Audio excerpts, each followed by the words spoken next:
Good evening, and welcome to this forum for the Sedona mayoral candidates on the November 4th election ballot and hosted by the League of Women Voters of Northern Arizona and the Sedona Chamber of Commerce and Tourism Bureau. My name is Mary Chiquen, and I am a member of the League of Women Voters and your moderator for this evening's forum. The League of Women Voters, a nonpartisan political organization, envisions a democracy where every person has the desire, the right, the knowledge, and the confidence to participate. The League of Women Voters is an organization fully committed to diversity, equity, and inclusion in principle and practice. Tonight's forum is being videotaped for broadcasting on YouTube and other social media outlets for future viewing. The purpose of this forum is to hear from the candidates on why they want to be mayor of Sedona. It is an opportunity for candidates to answer questions submitted by the voters to the League of Women Voters prior to this forum, whether it was in email or in other forums that we've had. The goal for the forum is fairness, civility, and engagement. I would first like to start by introducing our timekeeper, Mary Helt, who's right down in front. Her role is to keep us on time. She has 3 signs: a 1-minute sign, a 30-second sign, and a stop sign. She will raise the 1-minute sign, then the 30-second sign, to tell you how much time you have left. She will then raise the stop sign to signal you to end your sentence. The format for this evening's forum is in 3 parts. Part 1 is each candidate will do opening remarks, and they will be given 2 minutes to introduce themselves. Part 2 is answering questions submitted by you, the voters. Candidates will be given 2 to 3 minutes to answer the questions, depending upon the time period of the number of issues that we're covering this evening. Part 3 is closing comments. The candidates will have 1 minute to give their final remarks on why they want to be mayor of Sedona. As we get started, I also want to go over some guidelines for this forum. The moderator's role is to manage the forum fairly for the candidates and for the audience, with the goal of keeping the discussion moving forward. We ask 4 things of the candidates: be respectful of each other's points of view, speak your mind freely, do not engage in personal attacks, and do not interrupt one another. The audience is asked to refrain from applauding or any other way demonstrating support or non-support of the candidates and their comments. Time limits on responses to questions will be strictly observed. As the moderator, I will have the responsibility for enforcing those time limits. If these guidelines are not adhered to by the candidates or the audience, I do reserve the right to adjourn the forum. Now I would like to introduce the candidates for running for Sedona Mayor. The candidates in alphabetical order are Samaire Armstrong and Scott Jablow. Let us begin the forum with opening statements from the candidates. Candidates get 2 minutes each to tell us why they are running for mayor of Sedona and their qualifications and skills for the position. The order of speaking this evening has been determined prior to the forum. Our first speaker this evening is Scott Jablow. Good evening, Sedona. I'm Scott Jablow, and I'm running for mayor. I have been in public service my entire adult life. I was a law enforcement officer for 31 years, a city councilor for the past 8, and most recently, your vice mayor. I'm dedicated to Sedona, and in 2021 alone, I figured out I worked over 800 hours for this city and you. I supported the pavilion and bicycle park in Posse Grounds. We expanded the dog park. We have 8 new pickleball courts coming, and we're going to be expanding the overall design of the park. I've also been working hard to resolve our most pressing issues, such as resident safety with our all-new, all-hazard evacuation plan. This is truly groundbreaking and something new no other city in the state is doing. We're building 2 affordable housing projects right here in Sedona, not 30 miles away. I have been working to return local control and cap short-term rentals, and working with key partners to fix our lack of quality health care and controlling over-tourism and damage from our OHVs. Ms. Armstrong continues to mislead you and says that overwhelmingly Sedona voted for change in the primary. If she did the math, she'd see that only 32% of the voters chose her. 35% voted for me. 19% voted for our current mayor. So in reality, 45% chose a candidate with experience in local government. And don't forget that 65% voted to keep home rule, something I strongly supported, and Ms. Armstrong did not. So the truth is that Sedona voted for experience, not a word. I have the experience needed to lead our city and have shown my commitment to our city. With hard work, we can build on our past successes and make Sedona an even better place to live. I ask for your support on November 8th. Thank you. Thank you, Scott. Samaire? This is so exciting. Hello, everyone. My name is Samaire Armstrong, and I'm running for Sedona Mayor. And I will not do a demonstration on how to lie with data and numbers, but I will encourage you to understand that the moment is upon us. It's time to be a united effort to shift the focus back to our greater encompassing community. The discord between the decision-making process and the desires of the community have never been more clear. And change was voted in. That's why the two of us are here, not the current mayor. It is time for a new era of energy to take charge, an energy that is reflected in the ability to succeed rather than be trapped in an out-of-date consciousness as a we can't do this because mentality, but rather let's allow ourselves the ability to figure it out mindset. It has been a great honor meeting with each of you, and I hear your concerns over the out-of-control spending, and I echo them. A budget of $105 million, $105 million at a 47% increase. It's unthinkable in this downturn market. For those of you who are concerned that lack of political experience within our established system, that's precisely what Sedona needs. Not another politician or bureaucrat, but instead a person who understands people, who listens to the voices within the community, and who will act in service on their behalf with accountability for the highest good of Sedona. What I am not will prove to be an asset as I navigate entrenched bureaucracy with a fresh perspective, because business as usual is over. Thank you. As I mentioned previously, the League of Women Voters of Northern Arizona solicited questions from the public prior to these forums. These questions identified key issues of importance to Sedona residents. Tonight, we will be addressing those issues by category. The first category we're going to start with is governance. We will start with Samaire, and the first question is 2 minutes, and it is, as mayor, you will have one vote, as will each of the 6 council members. How will you work with the city council to achieve what is best for Sedona? I think if I get voted in, which is a high possibility considering the amount of people who are ready for change, I will have the community support. It will be a wake-up call to how council is being led. And in January, when we have the priority retreat, if we can really communicate the needs of the community rather than modus operandi, which is what has been going on. Priorities that actually reflect the quality of life rather than nebulous outcomes from some strange faraway place. We can work towards goals that are metric and data related.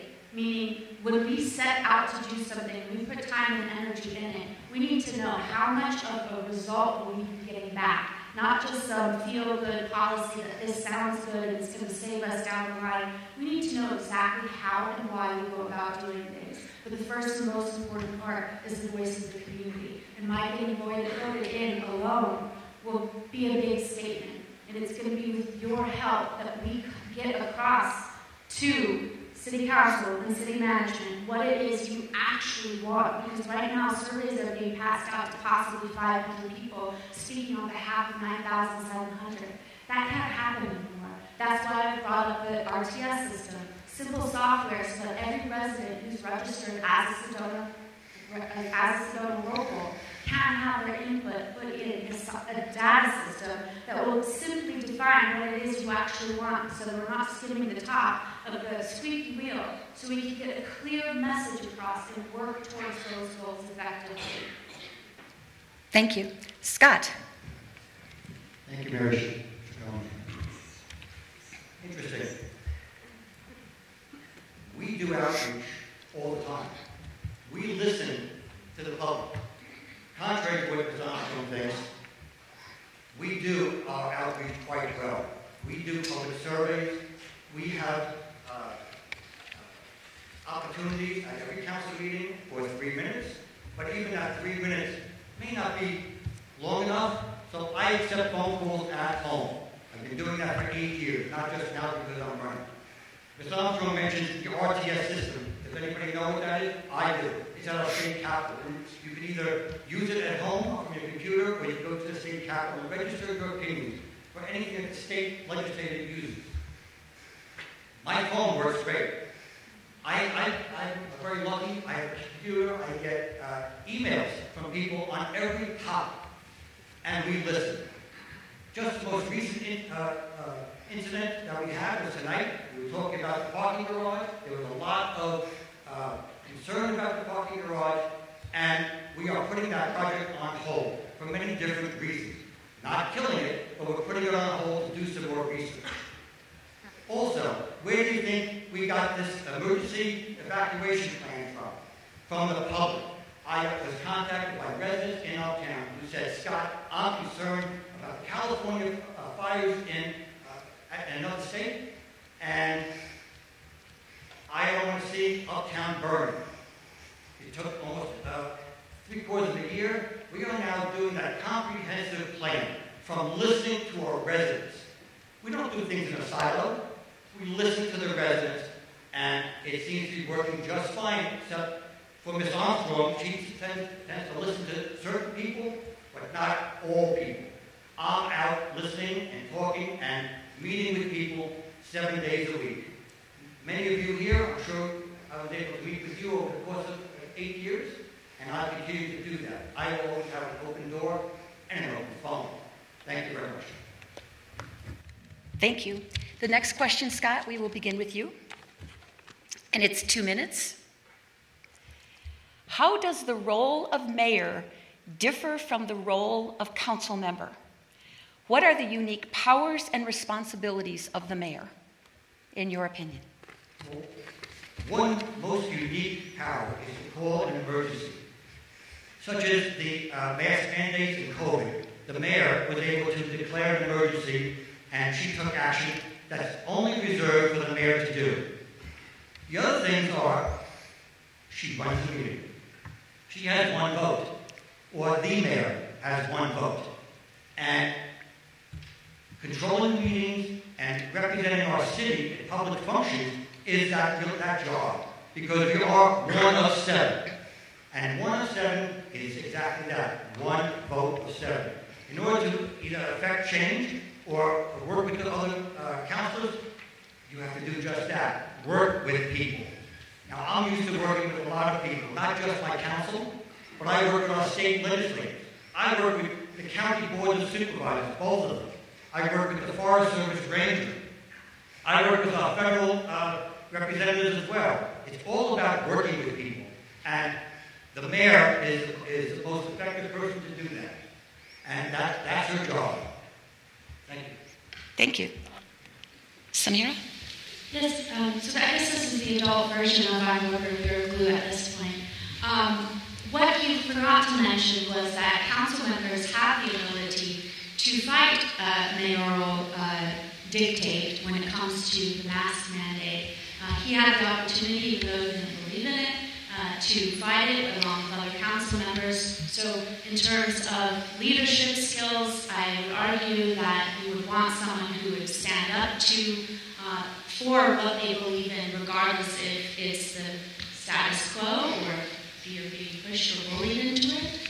Mayor is also a representative of the community, so this is someone who's going to represent Sedona. To consider for yourselves who you would possibly want out there as the face of Sedona. As speaking on your behalf, communicating at an eloquent level, and being effective in terms of uniting with other cities around us on a state level, and really enthusiastic about going down to legislature and speaking on our behalf, fighting for the short-term rentals and the needs that we have here in Sedona. So much so that I've already been making those relationships just by nature before I even knew that I was going to be running for Sedona mayor.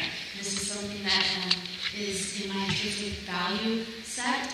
I enjoy collaboration, even especially when it's with people I don't necessarily agree with, but we have respect for one another and we have similar interests in terms of what the quality of life for residents need. So while it is only one vote, it's definitely a representative of the overall picture. If you can strongly communicate the needs of the community, that could be a wonderful thing. Not just a therapist on the other end of the telephone for hours upon hours, and not exactly taking a stand on behalf of the people that you're listening to lament about the troubles here. Thank you. Samaire, you're up next. This is a 1-minute question. How will you engage residents with the city to identify and address critical issues that impact the quality of life in Sedona? There's a number of ways that we can go about communicating. A lot of it has to do with technology and meeting people at where they are and how they communicate. Obviously, some of our social media platforms are highly selective in the type of messaging that they allow out, so that's something we need to consider. Communication through personal exchange is imperative, not just on the phone or on the email, but in person. In groups, one of the things that we young millennials decide to do is talk about influencers. So if you break up the community into different sectors, this is the dog sector, this is the pickleball sector, this is the hiking sector, who are the influencers of each community, and how do we get to them to talk to them about their issues in that particular category? How do we communicate what's going on in Sedona, and how do we create a collective community that can collaborate effectively together? It's pretty simple. It's really human relations and enjoying the process of communication. We're so lucky because we have a highly skilled entrepreneurial community here that's ready for change. Thank you. Scott. Thank you. I have built my whole career here in Sedona by doing outreach. I engage the residents, and not just on phones and not just on email, but I do reach out. I meet with people in their homes. I meet with people in their offices. I meet with people in their stores. Whether it's uptown or whether it's in West Sedona, I am all over the city engaging and hearing what they have said to me. Such as the shared use pass that we've been working on for the past couple of years. We've been upgrading the Posse Grounds Park, as I mentioned a little while ago. We designated the Forest Road extension, which came from a former counselor and turned out to be a fabulous idea for emergency evacuation. What a great idea. It was formed from outreach from our community. Designated a Las Albergadas to Brewer Road connection, which is just finished up. We completed the Shelby Road improvement, including drainage and sidewalks. Thank you, Scott. Scott, you're up for the next. Excuse me, Samaire. Notes over here, I just had a question. Hey, excuse me. Scott, you're next up for the question. Audience. Both of you, stop. Scott is up for the next question. It's 2 minutes. The questions relate to cars, transit, bikes, and pedestrians. What is your vision 5 years from now as to how residents and tourists will circulate around and through Sedona? Sedona in Motion. Sedona in Motion is a 10-year plan that we started just a few years ago. It's to answer the question that everybody has said. We have too much traffic.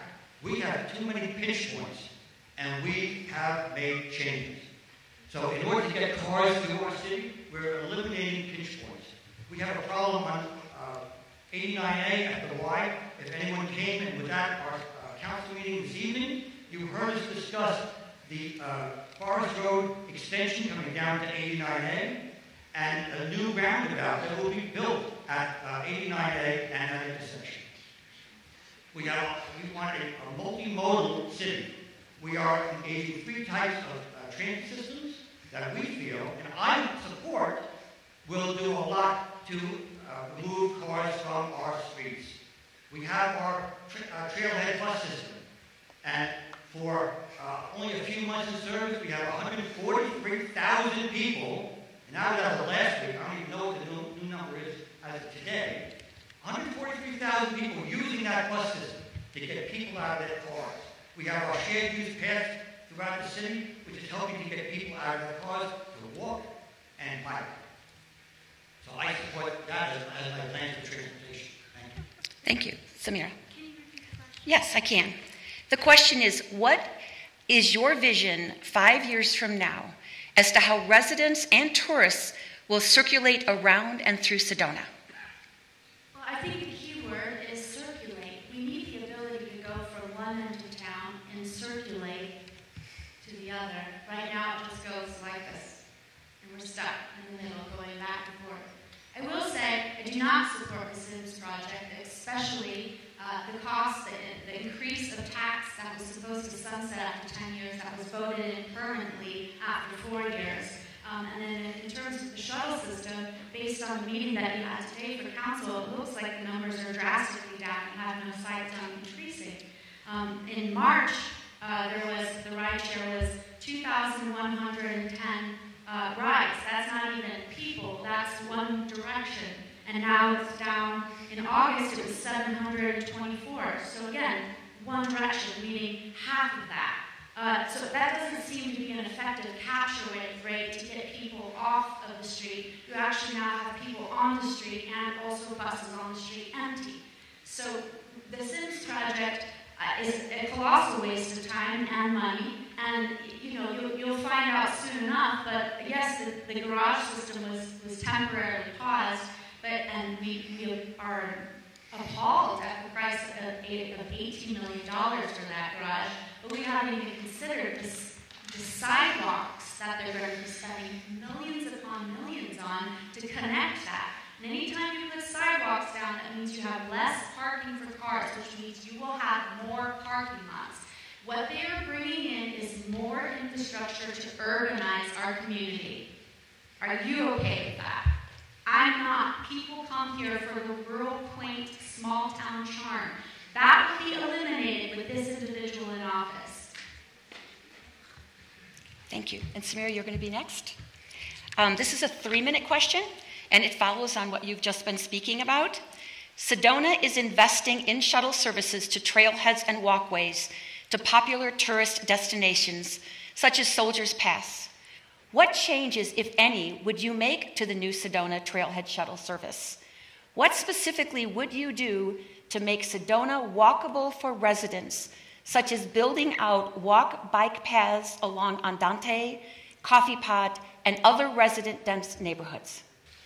I believe that there is a need for safety on our streets. That's obvious. But putting down more sidewalks and hardscapes in a place where people come to experience nature is antithetical to the purpose for their visiting here, and certainly for the reason people come here. I went down to Chapel and saw the shared 10-foot shared path use. Of course, it makes it safer than for them to go up the sidewalk. But the individual who I met down there said, wow, this really is a different experience walking on sidewalks. Yes, it's urban, it's city, it's hardscape. It's going to collectively destroy our environment by sealing off the ability for rain to be captured into our soil. We saw it all over California.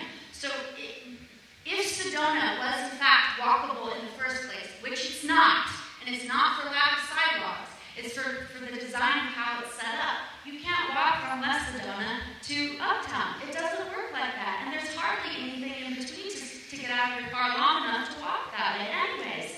So this idea that you're going to change the social behavior of human beings without considering the human beings who actually live here or why they're visiting here makes no sense. And then in terms of the shuttle system, you've now pushed our locals into riding something that's federally funded, which means if the federal government decides that you have to do X, Y, or Z to get on that bus, you have to acquiesce and do what they say. This is a free country. I moved here to Sedona, and I'm sure all of you have too, to be able to enjoy the nature outside, not to get on a federally funded bus and to go out of my neighborhood, to go back into my neighborhood because the parking lot in my backyard is now locked off and a friend who that very thing has happened to. So yes, we need to figure out the parking on the side of the streets. Perhaps the boulders are the solution. Dry Creek has a wonderful illustration of sidewalks or paths that we can have that is absorbed, the water can be absorbed into the path because it's crushed granite.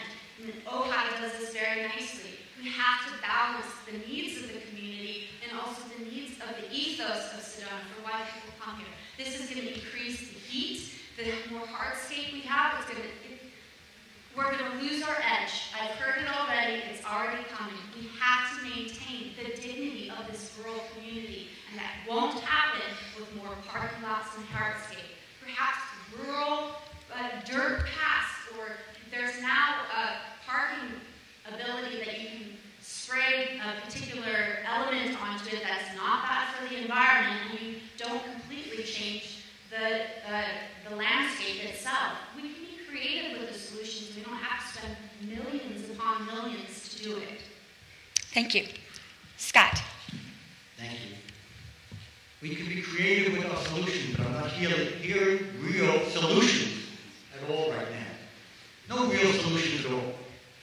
But what's interesting is that it was mentioned about federally funded buses. Well, of course they're going to be federally funded buses because they're funding our bus system.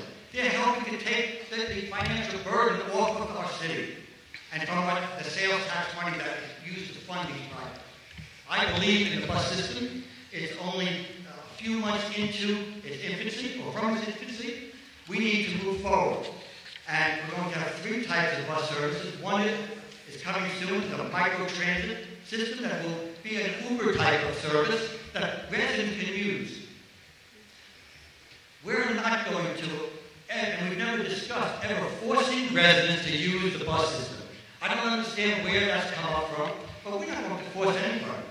Can our residents use it? Absolutely. Do we have visitors stop at our parking lots and use the bus? Absolutely. That's what it's for, to get them out of their cars. Let's see. When we did the shared use path, we didn't come up with that idea in a silo. We came up with that idea because it came from residents. We did surveys. We did questionnaires. We had public meetings, and people spoke in droves to support the shared use paths. They're not done yet, and it's still a project in its infancy. But you know what?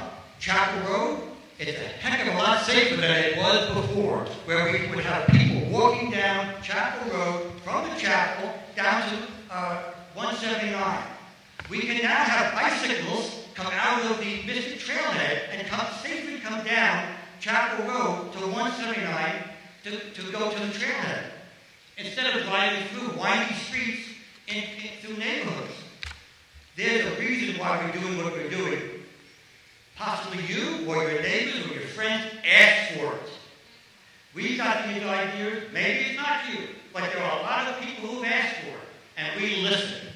Thank you. Thank you, Scott. This next question will be for you, and it will be 2 minutes.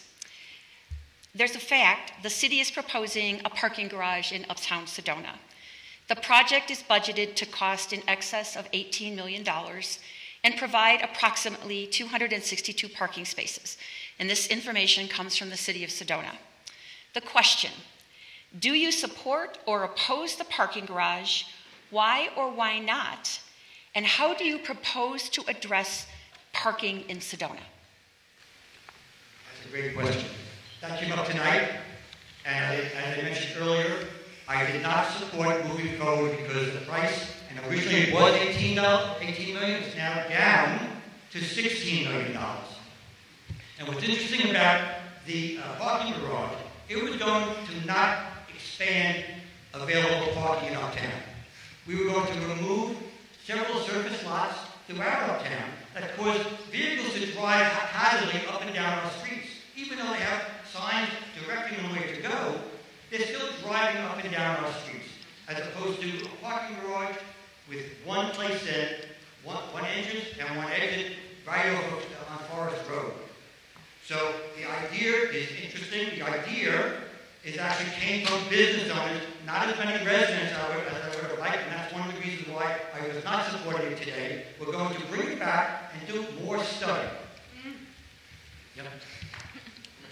But that's what it's all about, listening to our residents, and which I did, and which a lot of the other councils did, and we need to get some more info, and we're going to be bringing it back this January. We're not going to be putting it off. What's interesting about the parking garage, in 2005, that same parking garage, a little different design, not as modern, was proposed for almost the exact same spot in 2005. We've been talking about it all that time. We need to take care of our business owners. We need to ensure that they have places for their customers to park. And we need to, everybody complains about too much traffic, especially in uptown, and especially in uptown with a concern about emergency evacuation. So by eliminating the parking in surface lots throughout uptown, where it causes a problem, we're going to have the cars be in one isolated spot. And then when they exit, they can go down the Forest Road extension, down straight to 89A. Thank you. Thank you, Scott. Samaire? One congested, isolated spot in the center of uptown. That sounds like a solution.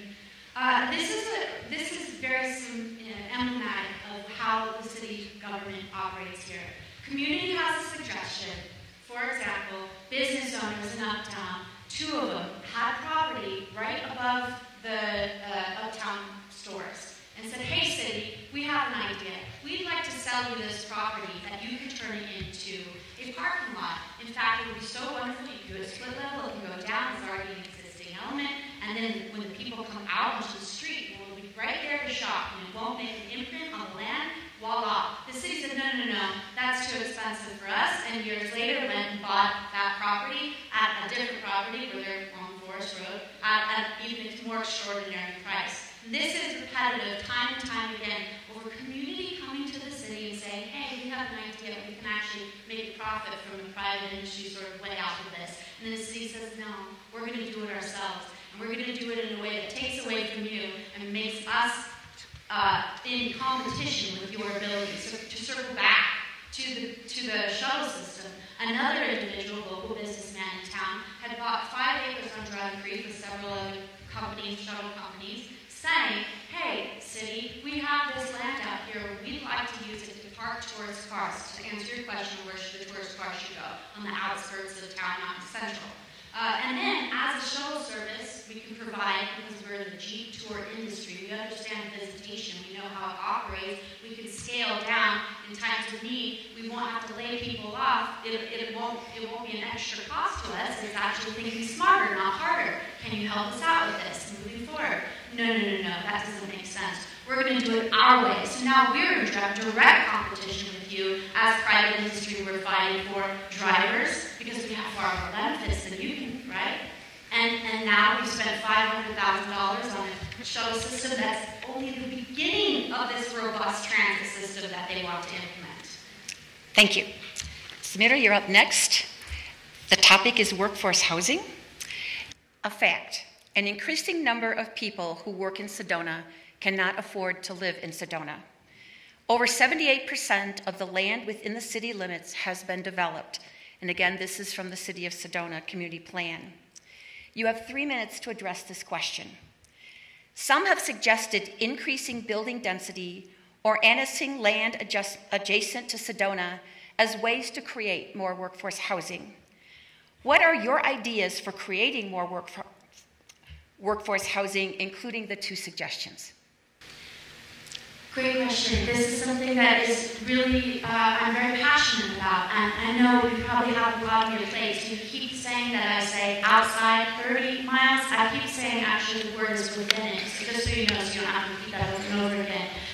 We need to have the ability to change the model of Sedona without changing the entire ethos of Sedona. I've talked to realtors in town, a prominent real estate company, they're really upset by what's going on with the short-term rentals. And they liked my solution, which was ADUs in people's land, incentivizing long-term residents who own property, not just long-term, but locals, to put ADUs in the back of their property. And the need for ADUs is imperative because we're in crisis. Because every business that I've spoken to so far, I ask them, what is your biggest issue? Sorry, ADU is basically a guest house, if anyone's wondering, getting a few confused looks out there. There's things called boxables or tiny homes. If we have the ability to put this into an existing infrastructure, you don't change the entire landscape with quote-unquote affordable workforce housing, building 4 stories, which is what this Vice Mayor has voted in our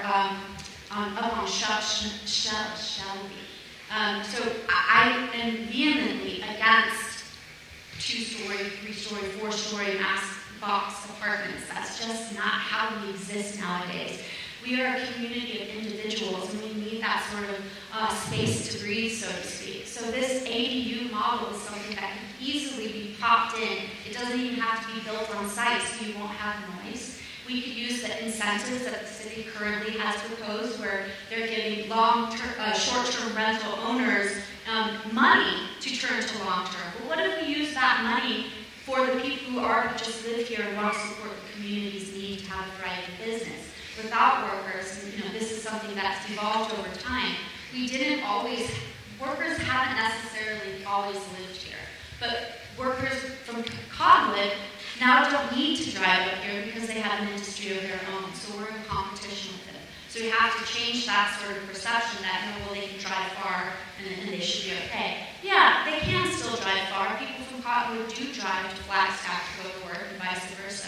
But if we have community members who actually care about our businesses and our community itself, having the ability for our schools to be filled with local workers, then give them the opportunity to pop these things into their house and in a manner where they won't be able to use it as a short-term rental, and that they can provide opportunity for businesses. Businesses themselves can consider doing that. And that's just one of the solutions I had. I actually did a housing presentation last week. It's up on my website, SamairForMayor.com. I encourage you to look at it. A lot of the metrics and data that I used was based on the Verde Valley Housing Study. Thank you. Scott? Thank you.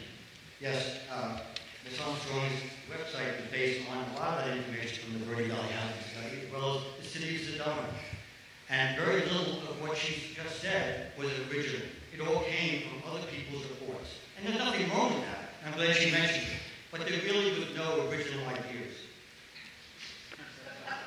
As your vice mayor, I have supported rural relief for our workforce housing issue. 46 units at Sunset Lost, 22 units at Sedona Center by City Hall. Change isn't finding housing within 30 miles, like my opponent has suggested.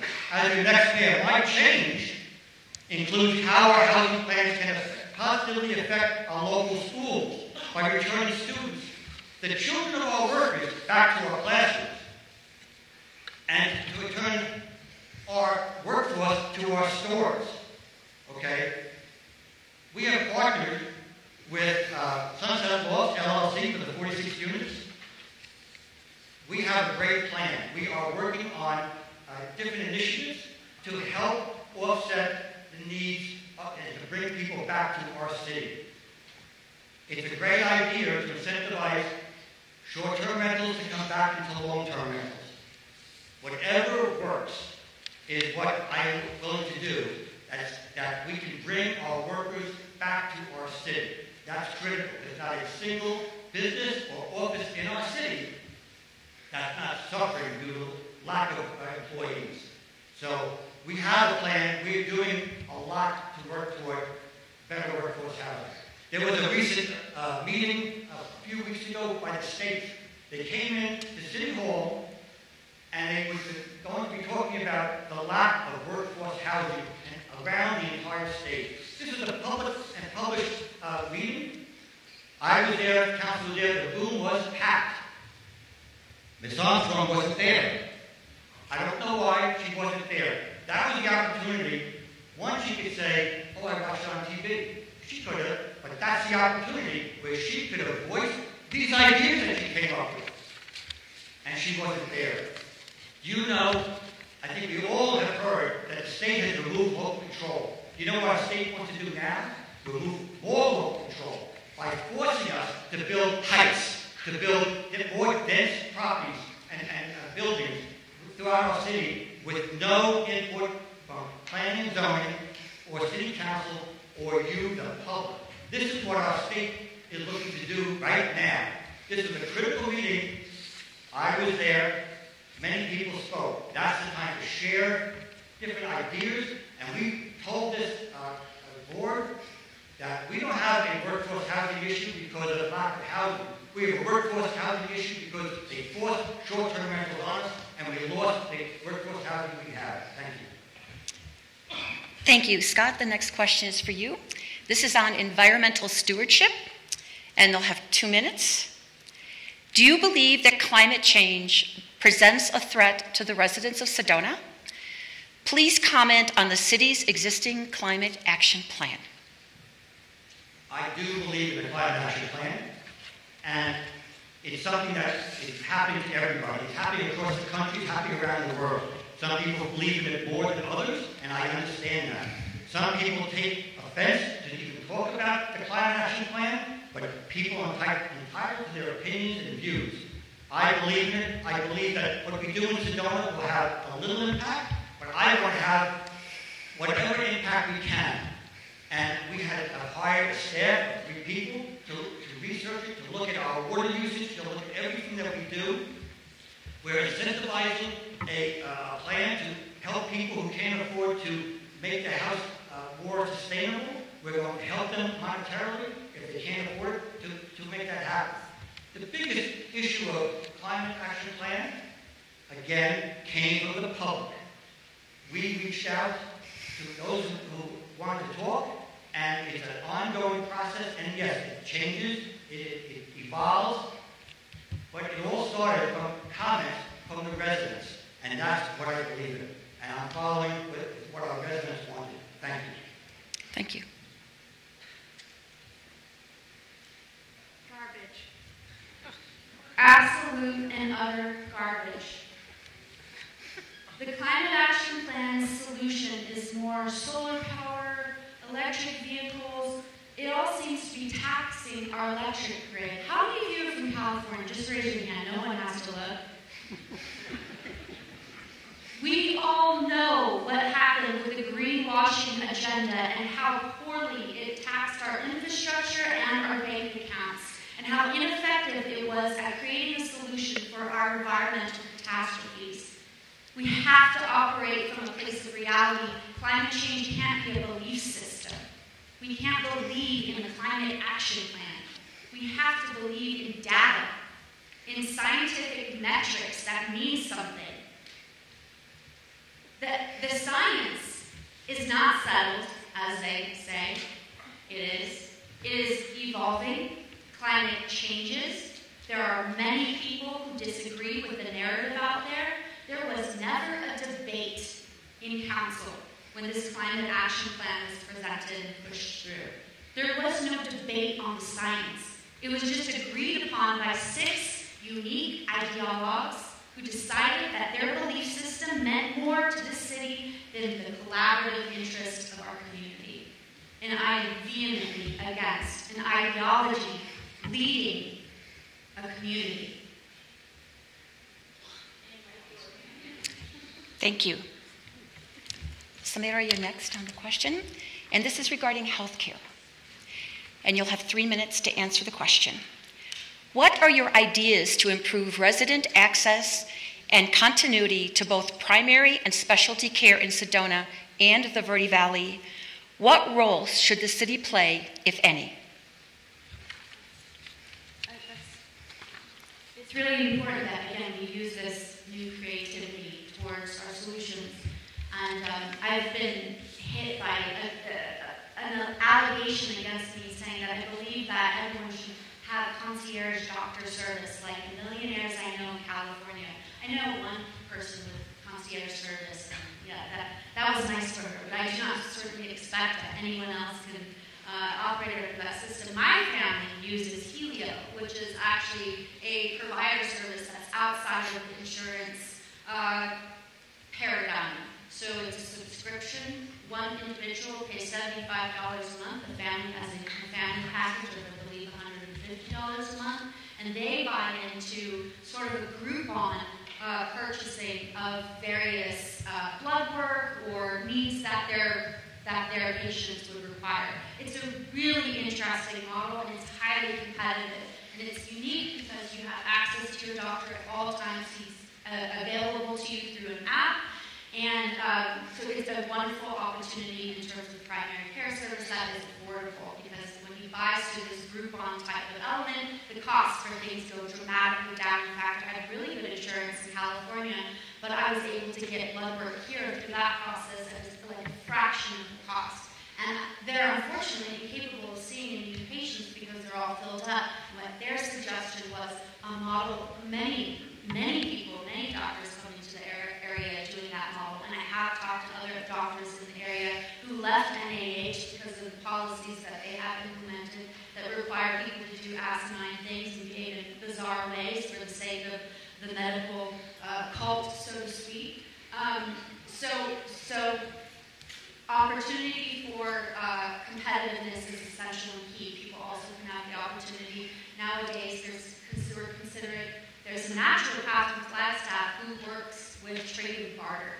Meaning, if you aren't capable of even going to see her, she will come to you and she will trade and barter through services. Perhaps your uncle has an electric company.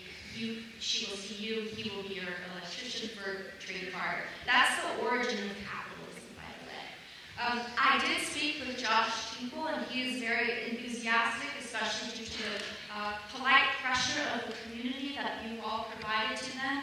They are going to be expanding primary care here in Sedona, and also, obviously, they've got a mecca being developed, which is quite far in Flagstaff. They're also going to be developing opportunity for other doctors, specialty doctors down in Cottonwood. And I know it's not Sedona, but because of the decrease in our population, that's going to be a hard thing for them to tap into and provide, especially because of the housing crisis as well. So these are why we have to look at models outside the structure of this, how it's been done. How it's been done is not working. Thank you. Scott. That's a great question. You know, we have housing problems. We have workforce housing problems. If we don't have good medical care here, that's a huge problem. Now, while Ms. Armstrong talked with Mr. Tinkle, who is the interim CEO of the hospital and medical center, so have I, several times. And I have spoken with the board members of the North Arizona Healthcare several times. There is a problem. While Mr. Tinkle is probably a few steps ahead than anybody else before him as far as making a change, or he has never committed to a change. As of right now, whatever he says is good, except he's an interim person. He is not the CEO. He has not been hired as the CEO. But he's really doing a lot of outreach, much more than has been done in the past. There's a problem, and we need to focus on that. I supported a community outreach committee of residents that are working independent from city council, that are talking about the needs, the actual needs, not to go to this doctor, that doctor. What doctors are we missing? What services are we missing? Why can't they retain their doctors? Do you know when they lose a doctor, and anyone who's a big corporation here, when you lost an employee, didn't you do an exit interview to find out why people left? Not so with Northern Arizona. They don't do any exit interviews because they know why people are leaving. They don't want to work there anymore. There's a problem. Now, this committee is going to be doing outreach amongst themselves, and then they're going to speak with Mr. Josh Tinkle and share their opinions. But the fact is, they don't work for us. They don't work for the state hospital. They're an independent organization. And as an independent organization, all we can do is ask. All we can do is show reasons why we are lacking. Like I'm sure they really don't know why we're lacking, but it has to be brought up out in the open. But you know, we only have, right now, there was an opening of one board member with Northern Arizona Healthcare. Only one. There's supposed to have been two. They took a couple of months to fill that seat. And now they have two. The rest are in Flagstaff and down in Phoenix and out of Arizona entirely. We need more representation. I want to push the board to say we want more representation to take care of us, our needs, and bring us better health care, because I'm really annoyed to hear so many people tell me I had an appointment with a doctor, and they called me the day before and said they left. It happens all the time. I'm sure every one of you have heard that story. Sometimes it happens 2, 3 at a time. They get a new doctor, and they're gone. Thank you very much. Thank you, Scott. And Scott, we'll start with you on this next question. And the issue we're going to address now is tourism and economic development. There'll be 3 minutes to answer this question. Is visitor capacity exceeding the ability of the city's infrastructure and the natural environment to support it? If yes, what are the potential solutions? If no, what is the carrying capacity? What is a realistic and practical balance between attracting tourism and caring for the quality of life of residents? How do you propose that balance be achieved? 2.5 years ago, 2 years ago, we were all screaming, we have too much traffic, we have too much tourism. Everybody said, I can't get into my favorite restaurant. I can't get into my favorite trail. Please, council, stop tourism. We did that. We did that. We stopped destination marketing, and instead we changed it to an education of people once they're here. Now, lately we're having a problem. And lately we're losing some of our stores and complaining that they're not doing well. I hear it loud and clear. But the fact of the matter is, we still have traffic. Traffic is still building up. On Labor Day, we still have traffic at the Y. I think that we need to have a good balance. The Chamber of Commerce is coming back to the City Council, and we're going to address some issues that we had, but we need a good balance. We have not been attracting people here for 2 years. If we can see that there's a need, our restaurants and our businesses are doing poorly, the hotels are doing poorly, the short-term rentals are doing poorly. We need to look at that, and I'm open to hearing what needs to be said. But the problem is, or the issue is, we need a better metrics of what the Chamber does and the money that they're spending to be sure that we're getting our value for that money. But quite honestly, I think we need to separate, or look at separating the Chamber of Commerce, who represent business owners, and tourism, who we use for our sustainable tourism plan, to educate people once they're here. Once they come into the Verde Valley, they can get a message on their phone. It gives them information on what to do, what's expected of them. They go into a hotel room, there's a video on the screen in the hotel room telling them what they need to be doing. Moving forward, we're going to hear from the Chamber in the next month, and we need to listen to them. I've already been listening to the business owners in our city. I'm hearing them loud and clear, but we have to bring it to a meeting. We can't just snap our fingers and make a change. That's just not the way government works. Thank you. Thank you.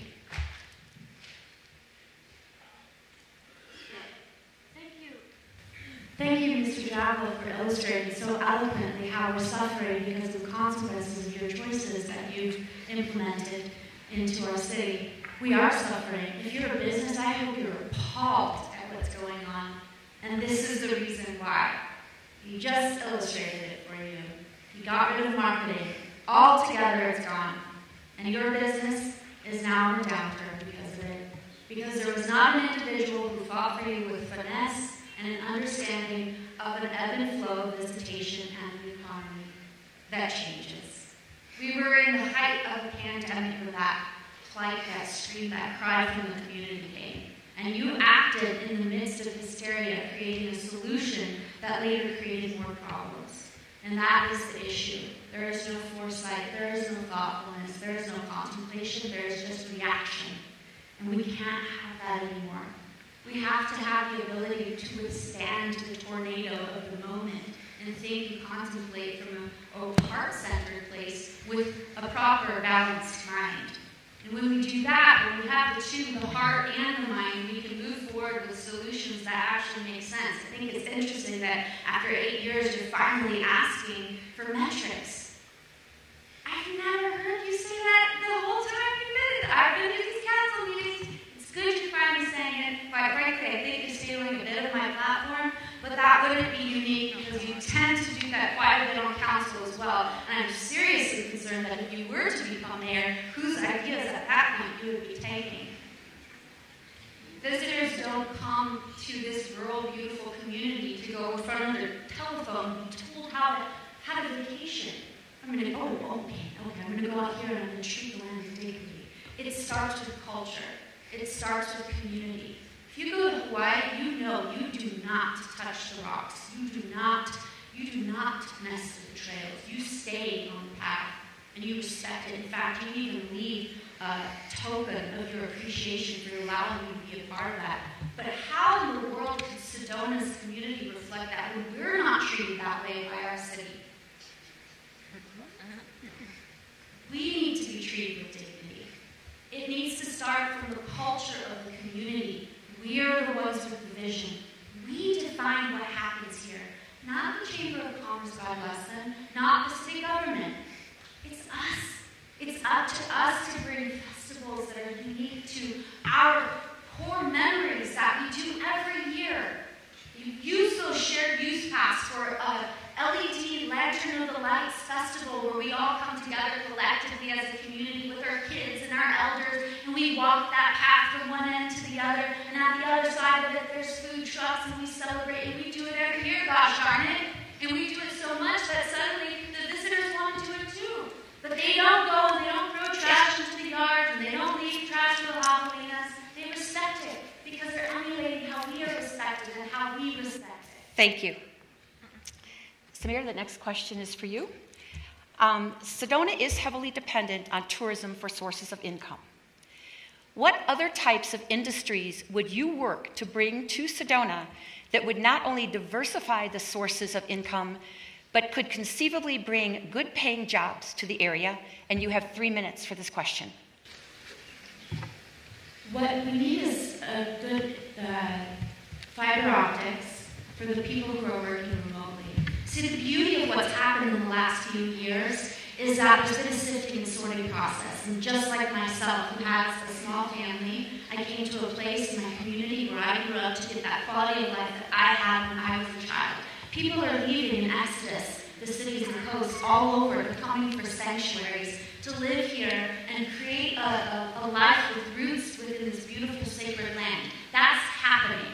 And that's happening with people who have the ability to work remotely and aren't looking for the job here. So the more we create an infrastructure in that regard, and I'm not talking about popping off 5Gs all over the place, but we have the ability to bring people in who work from home. Again, these influencers. I met this influencer who has millions of views on. These are people with really thoughtful ideas, not just people who are, showing off their cute outfits. This girl, she has Excel spreadsheets and how to use them appropriately. Another young couple from Brooklyn, she's a professor and he's an artist, and they're moving here because they want to set their roots here. So the more we have the ability to be a job attraction, but just laying the simple foundation, we can bring it in. That's how it works. We can be attractive for the people who want this quality of life, but we have to give this quality of life. We will not have this quality of life if we urbanize the heck out of it. And the other thing, of course, there's a new tax credit for movie making. Not to say that everyone should come up here and make movies, but perhaps post-production can be done up here. And that's a small imprint on the community, and all you have to do is work from home and edit. And so there's all these creative technological elements that can be utilized in Sedona without impacting structurally Sedona or creating more buildings, or even bringing a whole new system of existence, and it's literally a living room. You still have a minute if you wanted to keep talking, or? I think the idea, more than anything, is to create an environment that's awesome. And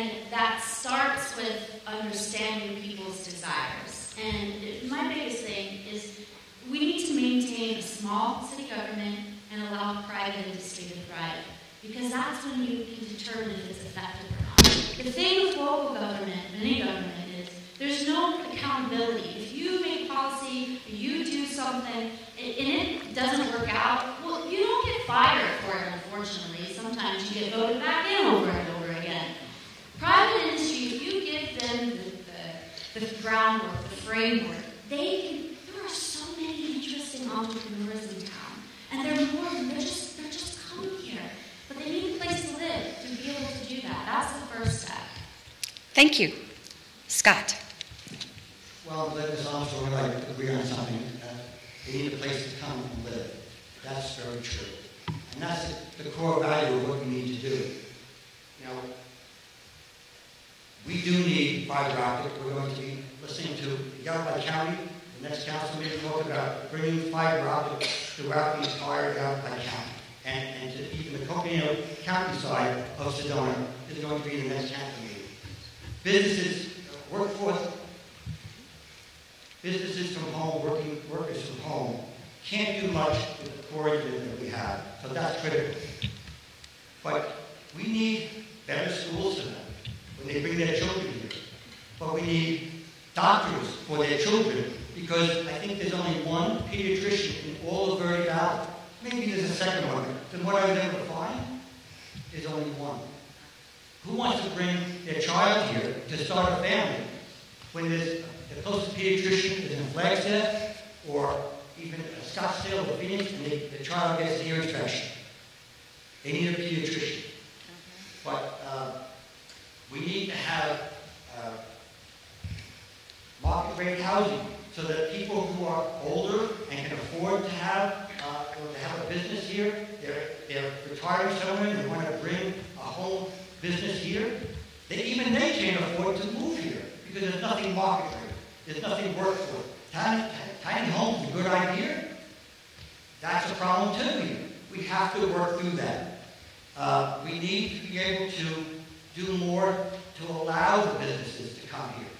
Otherwise, there's no place to come.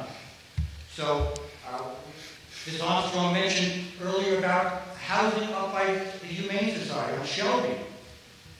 Why not have live and work housing? It's another idea that somebody could have a business on the first floor and they can live on the second floor. What's wrong with that? Any idea to moving forward is a good idea and it gets better out. But I realize the problems that we have. We are having people leave here, but they're leaving here because of short-term rentals. And the people who may have an upstart business here can't afford to live here because they're usually living in rentals. Now, we hired a staff, a sustainability staff, to help business owners come here, start a business. It's a fantastic team. We're trying everything that we can to encourage new businesses here. But tourism is our main income. Remember, tourism brings a lot of people here on their own. Even if it's not the city of Sedona, the OHV companies and other people advertising to bring tourists here. That is how we're making our money right now. Thank you. Thank you. The next question is about your priorities. So Scott, we'll start with you. Assume that you are mayor. During your term of office, what accomplishments do you want to achieve? What are your top 3 to 5 priorities and why? What will Sedona look like at the end of your term? I would like to... 3 minutes, I'm sorry, 3 minutes. I have always championed to put a cap on short-term rentals. That's something where the current mayor and I have separated on. I support hiring lobbies. I think the lobbies is a great asset for this city. I want to push our state to put a cap on short-term rentals. We just now had a little bit of a thread with 1168, which will give us a little bit of help for managing short-term rentals. But in my term, I want to be more active than I even am now. I've gone down to our state capitol and testified several times on behalf of this city. I will be working, once I'm there, with the other mayors in the Verde Valley, and I want to work with them for better health care. Because, again, while we can't force our medical system to do better, bring all the mayors together and all the councils together en masse and working with them as a public-private partnership with the cities and towns and our hospitals, saying we need a change.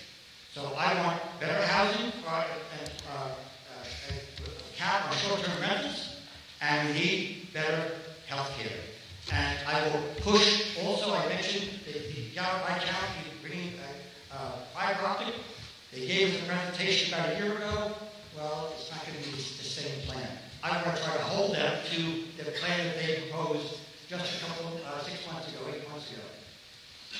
I will be more out there.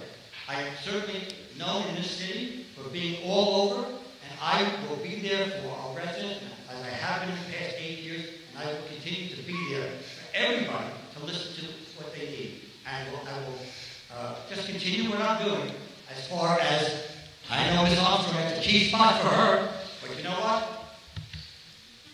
We're going in the right direction. Thank you. Samaire. Yes. Sometimes all you have to do is give the person the microphone. They do all the talking for you. Well, illustrating your point, this is why I'm running. You know, you perfectly illustrated why we need change. This is, it's simple. It's so simple. And I think the problem is we've overcomplicated it. We have too many departments. He's all over town. He's all over town. They're all over. What are they doing? What has been effective? What I would like to do is go in and streamline. I think we need to walk back unnecessary codes and policy, deregulate where we can, make it easier for local businesses to thrive, getting rid of nonsensical policies and regulations that are in place that hinder them. Be conscious when allowing developers in, make sure they fit the ethos of our community. Streamline. Allow for private industry to thrive. Let them come up with the great ideas and solutions. Just give them the framework to do it. Simplify everything. I'd like to repeal the 0.5% sales tax and add another 0.5% so that we can go down from 3.5 to 2.5. That's a big relief for our community. I'd like to consider an environmental plan, not just a climate action plan with nebulous data that doesn't determine necessarily much except for your nice new fancy Tesla car and feeling good about driving it. That was a dig, yes, it was. Yeah. The equality of our life. He talks about school systems. 2 schools have been displaced while you've been in office. That's a pretty big deal. Why didn't you help them out? Why wasn't Running River helped out here in the city building? These are the issues. We have to get down to the grassroots of the situation. We have to get dirty, and we have to get realistic. This person will tell you what they've done, and what they're fighting for, and what drum they're beating. And I'd just like you to consider what's the effective outcome of that drum beating. It's time for change. It's Audience? time to care at a local level. And I feel like I can be that person. I can communicate effectively. I can work with neighboring cities. I can work with the state. I have the energy for it. I won't turn red in the face. I'm excited about it. Excuse me. I can have humor. You can too. We're going to be okay. It's time to be a bit more lighthearted. We have that ability because we have the youthful spirit here. I'd like to encourage you to do so. Thank you. The next question is on collaboration. And Samaire, we start with you. The Verde Valley is recognized for being collaborative. What are the most pressing regional issues that it is important for Sedona to be engaged in regionally? What is your role as mayor in the regional issues of the Verde Valley? And you have 3 minutes. So obviously housing is the biggest issue right now, because collectively we share workforce. And some places are easier to build than others. So we have identified, as I stated in this Verde Valley housing study, where we can build, where we can get developers to build with us, to incentivize their ability to do so that we can have a workforce within 30 miles.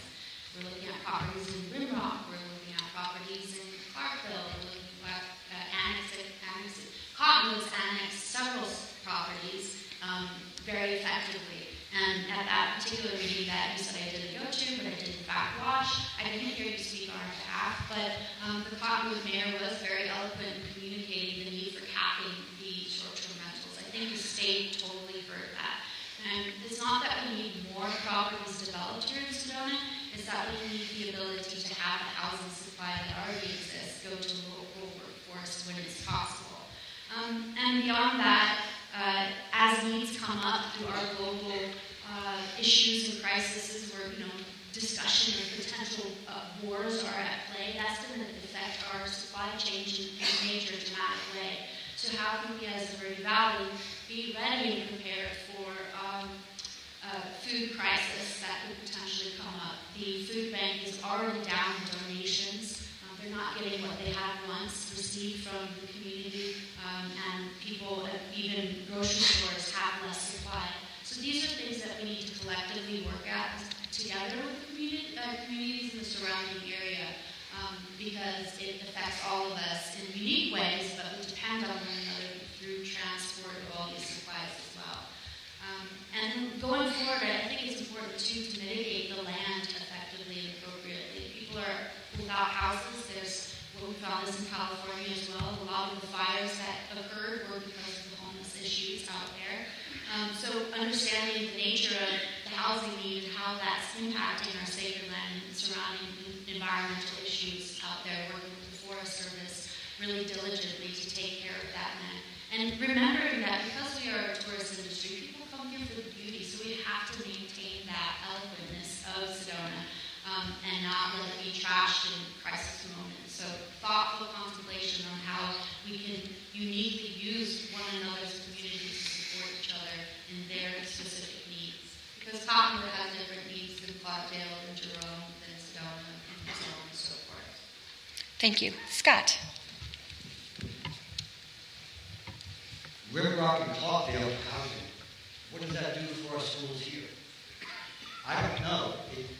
So the children of our workers who will live in Rimrock and Clarkdale will go to their schools. They'll be shopping in their schools. Now, Rimrock and Clarkdale, we're happy to have them. So will actually over in Camp Curry. Be happy to have them. Or in Cottonwood, they'd be happy to have them. Where's the sales for our businesses? In Clarkdale and Rimrock, not in Sedona. That's a problem. We also have a big issue, a regional issue of homelessness. There was a meeting 2 weeks ago. Ms. Armstrong wasn't there. I'm sure she watched it on TV. But we have a problem with people sleeping on the roads, and we have a problem with homelessness. And it's not a Sedona issue. It's a regional issue.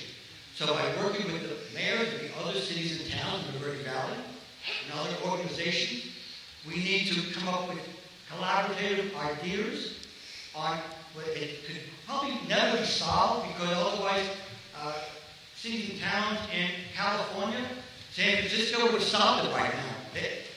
Have anyone gone to San Francisco lately? They have a horrible homeless problem. So it's not something that's easy to fix, but we need to be working collaboratively with other cities and towns. So, OHVs, that's something that I've been spearheading for the past year. That is something that we need to work collaboratively with the other cities and towns. I'm working with our state legislators to make a change in the state vehicle registration of OHVs. This is a problem. It's going to take a long time to work through, but we need to see a change, because OHVs are registered as motorcycles. I think they have 4 tires, they don't have 2. But this is a problem that we need to work with our other partners. I'm working with O'Halloran's office. I'm working with Yarra County Supervisor's office. As a collaborative, we're getting some changes moving forward. And to me, that's all very important for the Prairie Valley as well as Sedona. Thank you. This is a rather open-ended question. We've addressed many issues this evening. Scott, we will begin with you on this. What issue would you like to share information with the voters on that we did not ask you about yet this evening? You have 3 minutes. Some of my accomplishments. If you went to my website, electscottmayor.com, you can see it there. And I did mention about the shared use paths. I approved a plan to upgrade Posse Grounds Park. We designated a forest road extension. We launched an entire trailhead shuttle system, which we went over. We accelerated the Rural Road Ranger Station build out, which was supposed to be a 10-year plan. We accelerated it. We've already completed much of the construction on the 2 buildings, and we're going to be starting on the property, outside property, within the coming year. We approved the environmental impact study this year to document OHV impacts, which I didn't even go over yet. So the study can be used as a foundation analysis to convince the Forest Service that we need limited access permit system. We partnered with the Jablow County contract using the Sedona federal funds to extend broadband, which I mentioned. We're going to be working through that. Most of these ideas I received from you. While Ms. Armstrong thinks that, oh, it must be boring to talk to Scott on the phone, they don't seem to be so bored that they're not calling me almost every day at home. So people continue to call me with your ideas. Let's work together. Let's meet for coffee. Let's sit down and collaborate. I'm there for you when we have it. Thank you. Samaire. It's not the boredom that I'm talking about, it's how it doesn't get translated to an effective solution or outcome. That's what I'm speaking to. There was an important climate action plan update, and I would encourage all of you to watch this council meeting online. You can do it. And what they're talking about, while it seems well-intended, it's really quite frightening. They're looking at collecting data, metrics from your output of energy use, waste use, basically any imprint that you have and how much of an effect it's having on the carbon emissions. And why this is important is because the carbon emission green agenda is the way that they're going to try to get to control every aspect of your lifestyle and quality of life. John Thompson currently in today's meeting was talking about how going forward we're going to not be in cars as much and we really need to get up to date with that new way of living. And this idea, I went to a council meeting when the transit system was being developed, and I asked Jessica Williamson, one of our council members, how much is this going to cost the city? Well, we don't know the full number. I don't know how you can make a determination to spend money on something when you don't know how much it's actually going to cost in total or in the future for maintenance. And did you know also, in terms of maintenance, because it's such a unique transit vehicle, they can't actually have it serviced here in Sedona. So there again goes, no ability for our auto shops because of this unique, special transit vehicle. It has to go all the way, I believe it's Camp Verde. Now, taking this car down to Camp Verde, theoretically, if you are trying to stop carbon emissions, if you're driving all the way down there to be back and forth to be serviced. So back to this plan, they want to eliminate carbon emissions by 50% by the year 2030. That means they're going to change your life to do it. They're going to change how you live, how you exist, and that's why this whole transit system is coming up. Jessica Williamson said to me when I asked her about the cars, about the shuttles, she said, oh, you're not one of those people who wants to keep your cars, are you? Well, you're darn right I am. It's a free gosh darn country. This idea that we have to be under the control of local government because they have a better plan for how we're going to be mobile. And this, Andy Dickey said this at the hub meeting about the parking structure. He said the whole idea isn't just the parking lot, it's the shuttle system that goes along with it. And we will have the ability to control the movement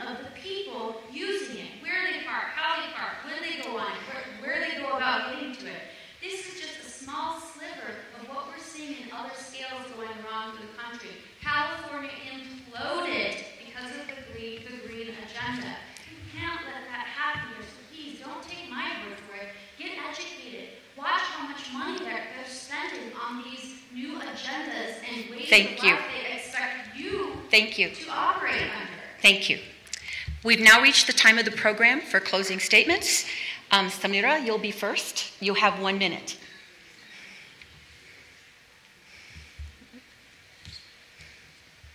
I get it. I'm not the politician or the individual you thought you wanted for your mayor. I'm not the politician or individual I thought I wanted for the mayor. But looking at our options, when I brought my sweet son back here, when he was 7 years old, hoping to give him the quality of life that I had, I was quite disappointed. I was scared. The policies and agendas that are in place are changing Sedona, not in a slight way, in a very nice way. So I took the call. It's time to stand up for your community, and I can't do this alone. I have to do it with you. We have to roll our sleeves up, we have to get in there, we have to say, I've had enough of this nonsense. A robust transit system doesn't make sense within this sweet, sacred 19 square mile community. They keep saying that Phoenix is going to keep growing and climate change is going to make people come up here because they don't want the hot weather. We can't operate on fear data. We have to operate in reality. I'd like to encourage you to come with me on this path and fight for our community to keep it real. Thank you. Scott.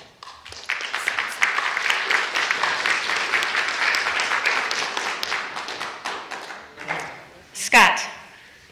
Thank you. I'm a public servant, and I have been all my adult life. I have a track record of real results. I have been defending our city against short-term rentals and the loss of local control. I have been working very hard on a very complicated issue of OHVs and the impact they have on our city. I have the knowledge and experience of how to work with Northern Arizona Healthcare to bring excellent healthcare to our residents. Have you really heard any strategies, a single unique idea to address a single issue from Ms. Armstrong? I have not. Have you? Just a lot of hyperbole. Well, I never said that I was perfect. I am honest and have been committed to our community for 10 years. I look at this process as a job interview. Would you hire somebody who has many years of knowledge and experience to do the job, or someone who's new in town with no experience saying, vote for me, I'll figure out how to do the job? I hope the choice is clear to you, and that you vote for me on November 8th. Please visit my website, electscottmayor.com.